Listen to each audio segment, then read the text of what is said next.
Ohayo gozaimasu, and welcome to this short review of a novel that I present here as a kind of postscript to my videos recently on Tanizaki Junichiro's The Makioka Sisters, and also to present a little bit of the work that I've been doing on Japanese detective fiction. This is something that will appear on my website and that I'm currently writing about for a book that I'm currently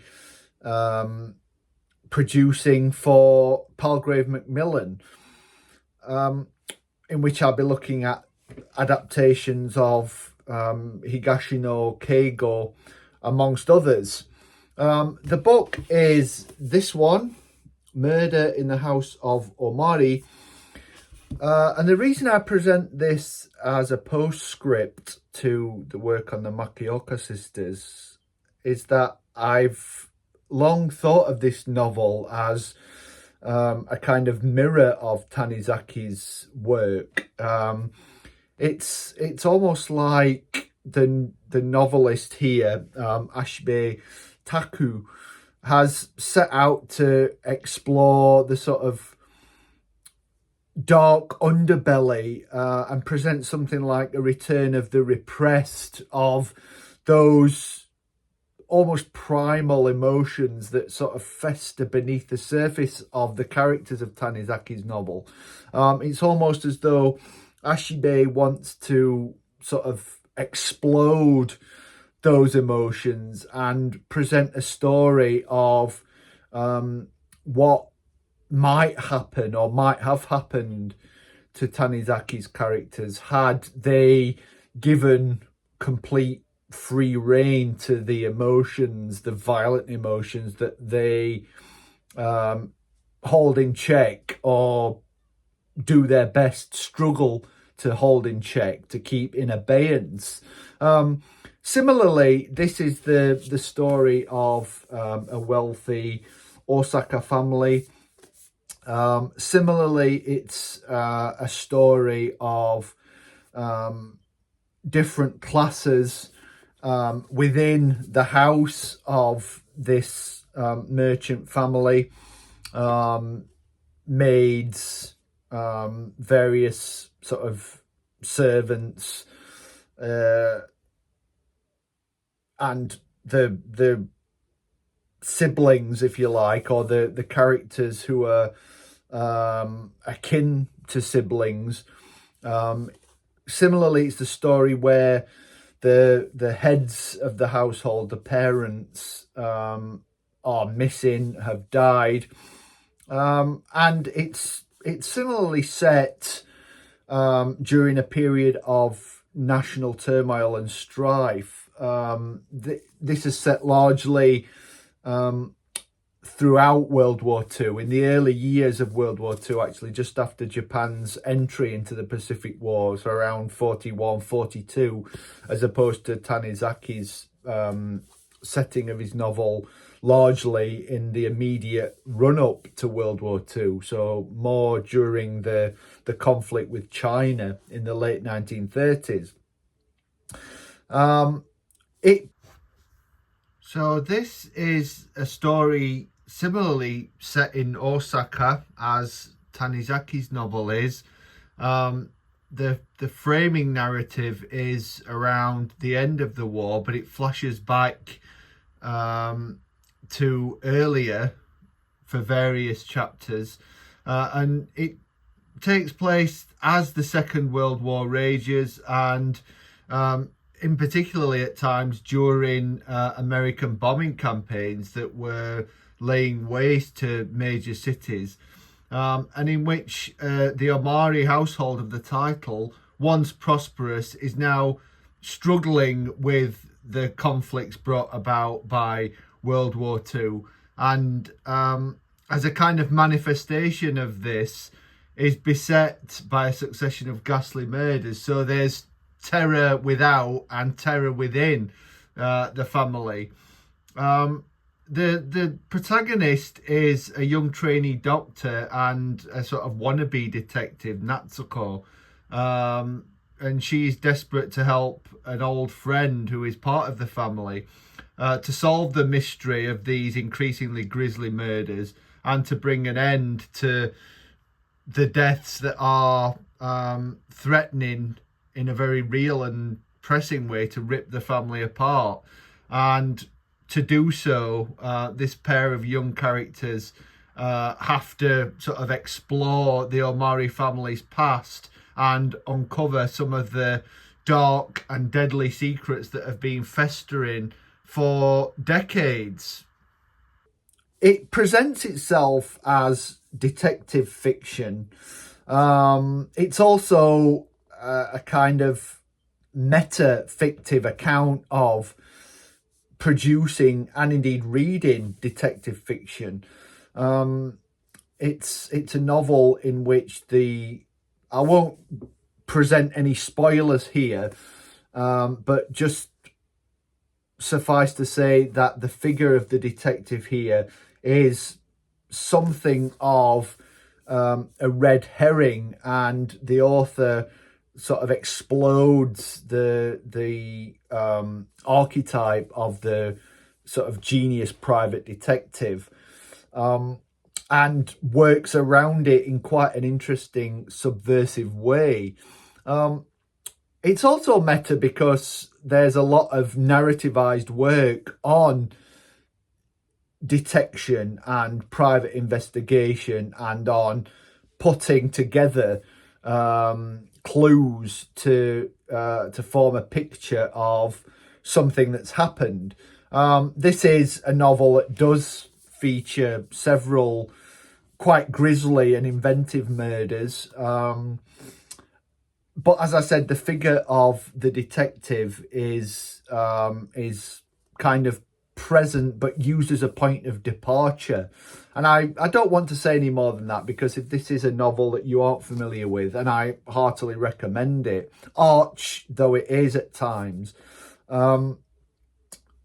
then I want you to have the pleasure of discovering the sort of grisly, macabre delights of the novel.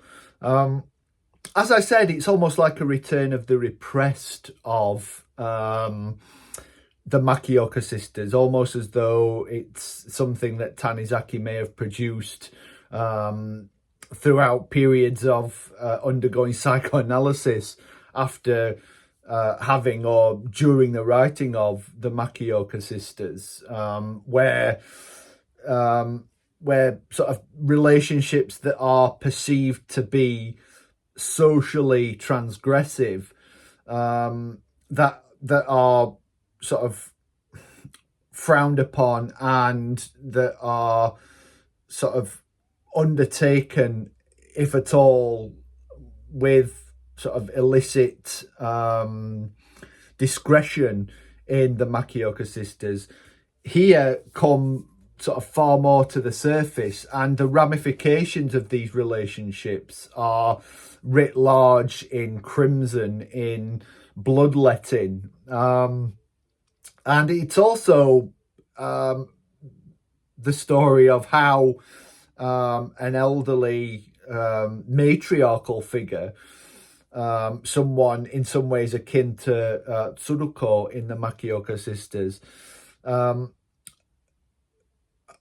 it's a story of this character trying to maintain the status quo in some ways, to maintain face in the midst of social political chaos and a rapidly changing Japan. And again, this is something that Tsuruko sort of struggles with, but something that she finds it hard to kind of fully act upon in the Makioka sisters, where the ramifications of far more overt actions on the part of a matriarchal figure in this, again, are traced far more explicitly, the consequences far more horrific. So again, it's almost like a character from the Makioka sisters placed in a completely different generic context. and consequently viewed and explored in an entirely different way. It's a really fascinating and probing sort of intertextual nod to how a character in one literary or generic or cultural context may be transplanted and observed in a completely different context as regards how he or she may act, may view the world, what have you. So it's almost like a study in genre fiction from that point of view. And with that in mind, I think anyone who has any interest in the myriad pleasures of the Japanese detective genre, of which there are many interesting examples now, really should seek this out if you haven't seen it. I would particularly recommend this if you are a fan of Takagi Akimitsu, whose work has often sort of probed the vagaries of the so-called locked room murder mystery, of which this sort of dips its toe as well. But it's also got, like Takagi's work, particularly the no mask murders, it's also got a prevalent sense of placing the practice, as I've said, of detection under the microscope. The author here doesn't quite go so far as to narrativize his own position vis-a-vis the detective genre as Takagi does, who in fact in the No Mask Murders kind of inserts himself into his own fiction. But it does play similar games with the figure of the detective and with the kind of author's relationship to said figure. So definitely give that a read. As I've said, if the myriad different delights of Japanese detective fiction float your boat and you haven't read this already, then absolutely give it a read. And if you have been inspired to read, or if you know the Makioka sisters, then I think you'll get a kick out of seeing this or reading this as something of a companion piece stroke mirror image. Okay, follow me on X, AdamBingham01, and online at culturaljapan.com. I hope you've enjoyed this work on the Makioka sisters and around the Makioka sisters. Stay tuned for much more content to come. Comment below, like, subscribe. If there's anything you would like me to cover or anything you would like to discuss, then I'm always happy to listen to requests, as it were. Otherwise, as I said, watch this space for much more material soon, and goodbye for now.